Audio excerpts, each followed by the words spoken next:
Okay, so I'm gonna start posting my settlement builds.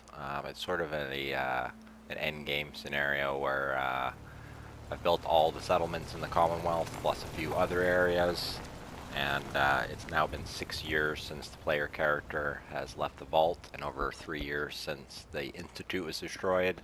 So it's kind of a where are they now kind of thing, where everything all is settled. Um, the Minutemen, of course, used to be up here in Sanctuary, but after the fall of the Institute, there was a number of treaties signed between them and other factions. So they are now primarily down south, and Sanctuary is now an independent settlement,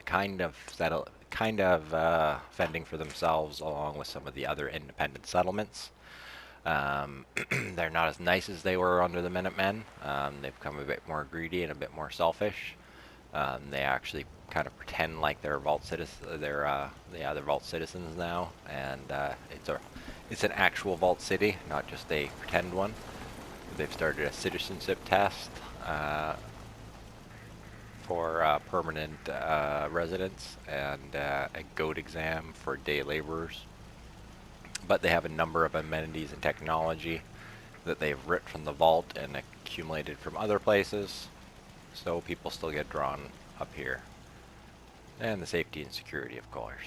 So Sanctuary, a Vault-Tec community. These are the people connecting. They all look the same, connecting the settlements together. So the security offices, got some power armor stations. There's the leader of the community, where you can write your tests. Yeah? You got a prison cell. You got an armory in here.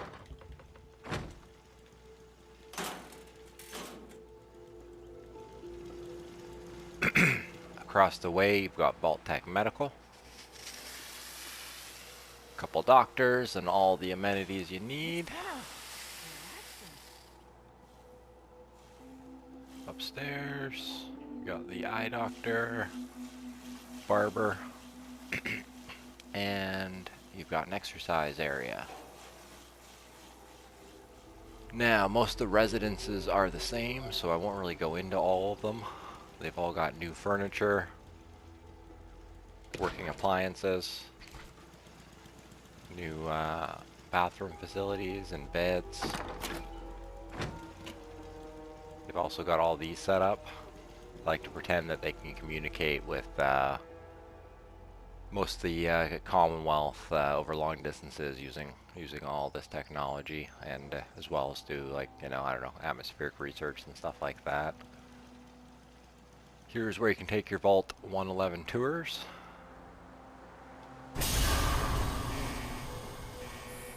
Here's the guy who gives the tours. He also runs the little inn here for visitors. It's a little communal area to eat.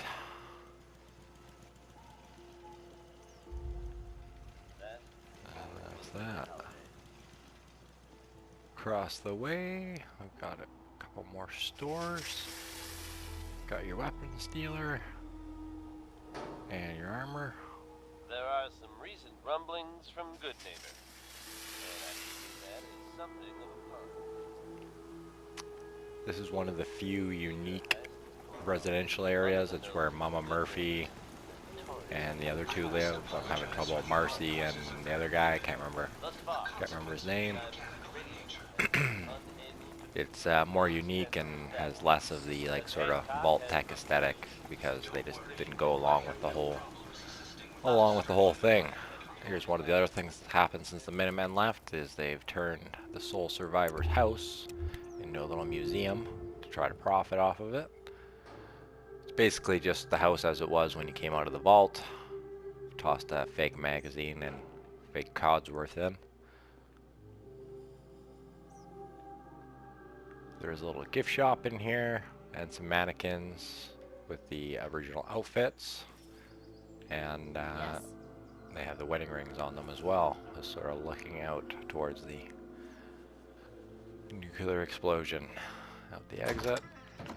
And they've got a set of power armor in the driveway, just as everybody did back then, I'm sure. Or maybe not. Little area to chillax. Alright, caravans. Come hook up your Bram, relax, watch a holotube tape, make yourself a meal. I have altered the storm shelter a little bit, but it mainly relates to Sturgis, so I'll leave that for when we get to Sturgis. He's down in a Minutemen settlement now, so yeah, when we get to him, I'll pop back up here and show that off. And here is where you can teleport home. One of the things that all the factions gave up was research and development into teleportation technology.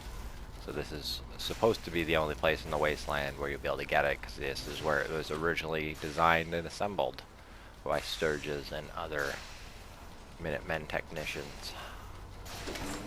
Here's a restricted one. Now this is the reason why the Sole Survivor no longer is really affiliated with Vault 111 or Sanctuary, and switched jumpsuits to 101, because after the Minutemen pulled out, originally they continued to manufacture arms for the Minutemen and teleport them out, but then eventually realized they could profit off selling arms to anyone who was willing to buy them. So now they manufacture those and teleport them to whoever needs them, whoever's the highest bidder, and so they really fuel a lot of the conflicts going on in the wasteland at this point, post-Institute. A little farming area. Because originally I didn't have mods. All of them originally had Vault 81 uniforms, and these guys just kind of got left behind when I switched over. I like to pretend that these Protectrons are like Vault-Tec knockoffs. These guys are still allied with the Minutemen. They've got the Minutemen radio right here. And that is a former Minutemen officer who now operates this. But to be here, you have to give up your Minutemen allegiance, obviously, and become an official citizen. So upstairs, we have the Garden of Eden, casino and kitchen. Yeah.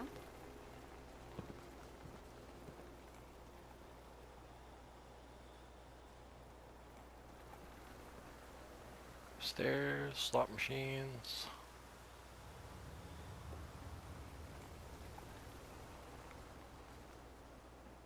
And then we got upstairs, just a little picnic area, somewhere to hang out on a nice day. I think that's about everything. Take a little look around to make sure I haven't missed anything. You can get on the rooftop over at that building, but it's just some more benches. And yeah, I'd say that is about it. So, next stop, we'll be heading over to Red Rocket, home of my original faction, the Red Rocket Militia.